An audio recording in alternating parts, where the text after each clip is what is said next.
ಕಾಂಗ್ರೆಸ್ನಲ್ಲಿ ಪ್ರಾಸಿಕ್ಯೂಷನ್ ಬಿರುಗಾಳಿ ಎದ್ದಿದೆ. ಒಂದು ವೇಳೆ ಕೋರ್ಟ್ ತೀರ್ಪಿನಲ್ಲಿ ಪ್ರಾಸಿಕ್ಯೂಷನ್ಗೆ ಅನುಮತಿ ಸಿಕ್ಕರೆ ಮುಂದೇನು ಅನ್ನೋದರ ಬಗ್ಗೆ ಕಾಂಗ್ರೆಸ್ ಈಗಾಗಲೇ ಪ್ಲಾನ್ ಸಿದ್ಧತೆ ಮಾಡಿಕೊಳ್ತಾ ಇದೆ. ಇದಕ್ಕೆ ಪುಷ್ಟಿ ನೀಡುವಂತೆ ನಿನ್ನೆ ದೆಹಲಿಗೆ ಸಚಿವ ಸತೀಶ್ ಜಾರಕಿಹೊಳಿ ತೆರಳಿ ರಾಹುಲ್ ಗಾಂಧಿ ಹಾಗೂ ಕೆಸಿ ವೇಣುಗೋಪಾಲ್ ಅವರನ್ನ ಭೇಟಿ ಮಾಡಿ ಚರ್ಚೆ ಮಾಡಿ ವಾಪಸ್ಸಾಗಿದ್ರು. ಈ ಮೊದಲು ಪರಮೇಶ್ವರ್ ಕೂಡ ಹೈಕಮಾಂಡ್ ಭೇಟಿಯಾಗಿ ವಾಪಸ್ಸಾಗಿದ್ರು. ಈ ಬಗ್ಗೆ ಮಾತನಾಡಿರುವಂತಹ ಗೃಹ ಸಚಿವ ಪರಮೇಶ್ವರ್, ಸಿಎಂ ರೇಸ್ ಏನೂ ಇಲ್ಲ, ನಾನೇನಕ್ಕೋ ಭೇಟಿ ಮಾಡ್ತೇನೆ, ಅವರೇನಕ್ಕೋ ಭೇಟಿ ಮಾಡ್ತಾರೆ, ಎಲ್ಲದಕ್ಕೂ ರಾಜಕೀಯ ಬಣ್ಣ ಹಾಕೋದು ಬೇಡ ಅಂತ ಹೇಳಿದ್ದಾರೆ. ಅವ್ರು ಏನಕ್ಕೋ ಭೇಟಿ ಮಾಡ್ತಾರ್ರಿ, ಅಲ್ಲಪ್ಪ ನಾನೇನಕ್ಕೋ ಭೇಟಿ ಮಾಡ್ತೀನಿ, ಅವ್ರೇನಕ್ಕೋ ಭೇಟಿ ಮಾಡ್ತಾರೆ. ಭೇಟಿ ನಾನು ಹೇಳಲಿಲ್ಲ ಅವತ್ತು. ಹೈಕಮಾಂಡು ನಮಗೆ ಡೆಲ್ಲಿಗೆ ಹೋದರೆ ಹೈಕಮಾಂಡ್ ಮೀಟ್ ಮಾಡೋದು ನಮ್ಮದು ಸಂಪ್ರದಾಯ. ಆ ಸಂಪ್ರದಾಯಕ್ಕೆ ಅವರು ಹೋಗಿರ್ತಾರೆ, ಅವ್ರದ್ದೇನೋ ಹೇಳ್ಕೊಳ್ಳೋದಿರುತ್ತೆ, ಹೋಗಿ ಹೇಳ್ಕೊಂಡಿರ್ತಾರೆ. ಅದೇನು ನಾವು ಏನು ಎಲ್ಲದಕ್ಕೂ ಎಲ್ಲ ಮೀಟ್ ಮಾಡಿದಾಗೆಲ್ಲ ಏನೋ ಒಂದು ಅದಕ್ಕೆ ರಾಜಕೀಯದ ಬಣ್ಣ ಕಟ್ಟೋದು ಅಗತ್ಯ ಇಲ್ಲ. ನಮಗೆ ಬೇರೆ ಬೇರೆ ಕೆಲಸಗಳು ಹೇಳಿರ್ತಾರೆ, ಅವರು ಹೈಕಮಾಂಡಿಂದ ನಮಗೆ ಕೆಲಸಗಳು ಕೊಟ್ಟಿರ್ತಾರೆ. ನನಗೆ ಗೊತ್ತಿರೋದಷ್ಟೇ, ನಾವೆಲ್ಲ ಹೋದಾಗ ಹೈಕಮಾಂಡ್ ಭೇಟಿ ಮಾಡ್ತೀವಿ ಅಷ್ಟೇ ಗೊತ್ತು ನನಗೆ. ಅವ್ರು ಏನಕ್ಕೋ ಭೇಟಿ ಮಾಡ್ತಾರ್ರಿ, ಅಲ್ಲಪ್ಪ ನಾನೇನಕ್ಕೋ ಭೇಟಿ ಮಾಡ್ತೀನಿ, ಅವ್ರೇನಕ್ಕೋ ಭೇಟಿ ಮಾಡ್ತಾರೆ. ಭೇಟಿ ನಾನು ಹೇಳಲಿಲ್ಲ. ಸಿಎಂ ಕುರ್ಚಿ ಖಾಲಿಯಾದ್ರೆ ನಾನು ಸಿಎಂ ಆಗ್ತೇನೆ ಎಂದಿದ್ದ ದೇಶಪಾಂಡೆ ಹೇಳಿಕೆಗೆ ಮೈಸೂರಿನಲ್ಲಿ ಸಿಎಂ ಪ್ರತಿಕ್ರಿಯಿಸಿದ್ದಾರೆ. ಸಿಎಂ ಮಾಡೋದು ಶಾಸಕರು, ಹೈಕಮಾಂಡ್ ಆಗಲಿ ನಾನಾಗಲಿ ಅಲ್ಲ ಅಂತ ಸಿದ್ದರಾಮಯ್ಯ ಹೇಳಿದ್ದಾರೆ. ಇನ್ನು ದೇಶಪಾಂಡೆ ಹೇಳಿಕೆ ಕುರಿತಂತೆ ಧಾರವಾಡದಲ್ಲಿ ಪ್ರತಿಕ್ರಿಯಿಸಿದ ಸಚಿವ ಬೋಸರಾಜು, ಸಿದ್ದರಾಮಯ್ಯ ಹೇಳಿದ್ರೆ ನಾನು ಸಿಎಂ ಆಗ್ತೀನಿ ಅಂತ ಹೇಳಿದ್ದಾರೆ ಅಷ್ಟೇ, ಯಾರೂ ಸಿದ್ದರಾಮಯ್ಯ ವಿರುದ್ಧ ಮಾತನಾಡಿಲ್ಲ. ಇಲ್ಲಿ ಸಿಎಂ ಆಸೆ ಪ್ರಶ್ನೆ ಬರೋದಿಲ್ಲ. ಸದ್ಯಕ್ಕೆ ಸಿಎಂ ಆಗಿ ಸಿದ್ದರಾಮಯ್ಯ ಇದ್ದಾರೆ, ಯಾವುದೇ ತೊಂದರೆ ಇಲ್ಲ ಎಂದಿದ್ದಾರೆ. ಇನ್ನು ಇದೇ ವಿಚಾರವಾಗಿ ಸಚಿವ ಶಿವಾನಂದ ಪಾಟೀಲ್, ಬಿಕೆ ಹರಿಪ್ರಸಾದ್ ಕೂಡ ಪ್ರತಿಕ್ರಿಯೆಯನ್ನು ನೀಡಿದ್ದಾರೆ. ದೇಶಪಾಂಡೆ ಅವರು ಅತ್ಯಂತ ಹಿರಿಯರು, ನಮಗೆಲ್ಲ 8 ಬಾರಿಗೆ ಶಾಸಕರಾಗಿರೋದು. ಅವ್ರು ಇದಕ್ಕೆ ಮೈಸೂರು ಹೋದಾಗ ಕೇಳಿದ್ರೆ ಸಿದ್ದರಾಮಯ್ಯನವರು ಹೇಳಿದ್ರೆ ನಾನು ಆಗ್ಬೋದಪ್ಪ, ನಾನು ಸೀನಿಯರ್ ಇದ್ದೀನಿ, ನಾನು ಮಿನಿಸ್ಟ್ರಾಗಿ ಭಾಳ ದನಕಡ್ಡಿ ಅಂತ ಹೇಳ್ಯಾರ. ಕ್ಯಾಜುವಲಿ ಹೇಳಿದ್ರು ಅವರು.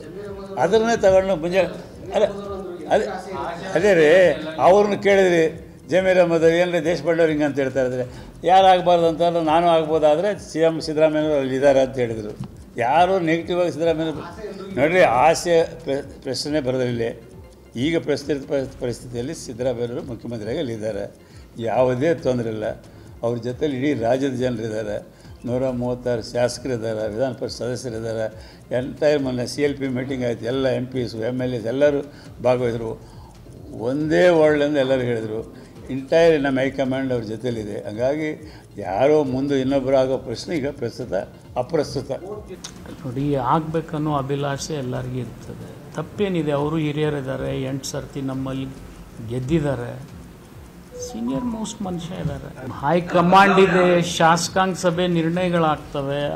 ಇದೆಲ್ಲ ಕೋರ್ಟಿನ ನಿರ್ಣಯ ಆದಮೇಲೆ ಅಲ್ಲ, ಇದಕ್ಕೆ ಈಗ ಯಾಕೆ ಚಿಂತನೆ ಮಾಡೋದು? ಇದು ಎಲ್ಲ ಪ್ರಶ್ನೆ ಯಾವಾಗ ಉದ್ಭವ ಆಗ್ತದೆ? CM ಸಿದ್ದರಾಮಯ್ಯರವರು ಬಿಟ್ಕೊಟ್ಟ ಮೇಲೆ ಉದ್ಭವ ಆಗ್ತದೆ. ನೀವು ಯಾಕೆ ಪ್ರಾಸ್ಪೆಕ್ಟಿವ್ ಮಾತಾಡೋದು? ಆಯ್ತು, ನಾನಂತರೂ ಮಾತಾಡೋದಿಲ್ಲ, ಅವ್ರು ಮಾತಾಡಿದ್ರು ಪಾಪ, ಅವ್ರಿಗೆ ಬಿಟ್ಟಿದ್ರು.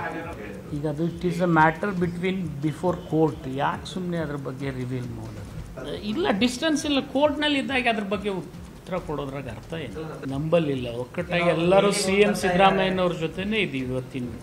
135 ಜನ ಶಾಸಕರಿದ್ದಾರೆ. ಇಂಗ್ಲೀಷಲ್ಲಿ ಒನ್ ಎಮಾಂಗ್ ಈಕ್ವಲ್ಸ್ ಅಂತಾರೆ.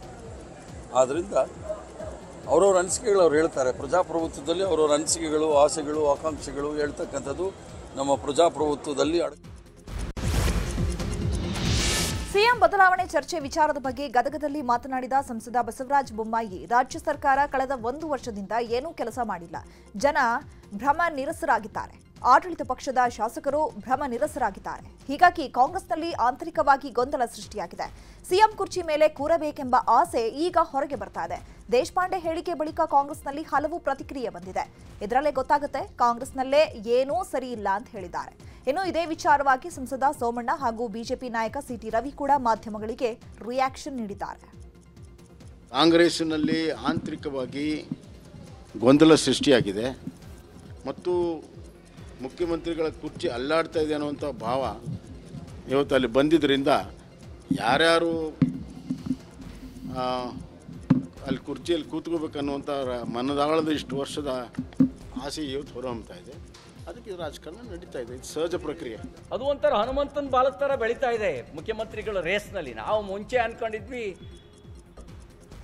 ಸಿದ್ದರಾಮಯ್ಯನವ್ರು ಹೇಳಿದ್ರೆ ಶಿವಕುಮಾರ್ ಚಾನ್ಸು ಅಂಥೇಳಿ.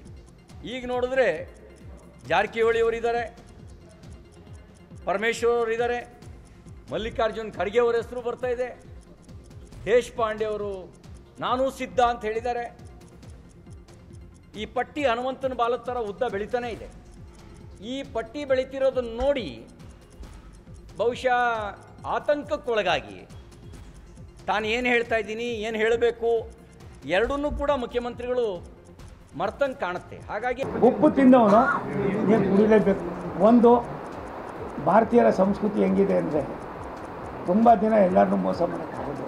ನಾನು ಉಸ್ತುವಾರಿ ಮಂತ್ರಿ ಆಗಿದ್ದೆ, ಮೈಸೂರಿನ ಉಸ್ತುವಾರಿ ಮಂತ್ರಿ ಆಗಿ 2.5 ವರ್ಷ ಇದ್ದೆ. ಅಲ್ವಾ ಸಿಂಗವರು 7,900 ಸೈಟನ್ನು ಕೋವಿಡ್ ಟೈಮ್ನಲ್ಲಿ ಇದನ್ನು ಹರಾಜಾಕಿದ್ರೆ ಒಂದು 4-5 ಸಾವಿರ ಕೋಟಿ ಬರ್ತದೆ ಅಂತ ಅಂದ್ಬಿಟ್ಟು ನೀಟಾಗಿ ಮಾಡಿಸಿದ್ದೆ. ರಾತ್ರಿ 1 ಗಂಟೆಗೆ ನನಗೆ ಎತ್ತಂಗಡಿ ಆಯಿತು. ಅದಾದಮೇಲೆ ಇಂಥ ಅನೇಕ ಪಾಪಗಳು. ನಾನು ಕೆಲವಾರು ವಿಚಾರಗಳನ್ನು ಒಬ್ಬ ಭಾರತ ಸರ್ಕಾರದ ಮಂತ್ರಿಯಾಗಿ ಎಷ್ಟು ಹೇಳಬೇಕು ಅಷ್ಟು ಹೇಳ್ತೀನಿ. ಎಲ್ಲೋ ಒಂದು ಕಡೆ ಮನುಷ್ಯ ಆದವನಿಗೆ ನಾವು ತಿಳ್ಕೊಂಡಿದ್ದು ಮಟ್ಟದಲ್ಲಿ ಈ ಕೇಸ್ ಇಲ್ಲ. ಅದು ಇನ್ನೂ ಕೂಡ ಡೀಪಾಗಿ ಏನೆಲ್ಲ ಆಗೋಗಿದೆ, ಕೋರ್ಟ್ನಲ್ಲಿ ನಡೀತಾ ಇದೆ. ಬಾಕಿ ಚರ್ಚೆ ಮಾಡೋದಕ್ಕೆ ಇವತ್ತು ಅನಾವಶ್ಯಕ.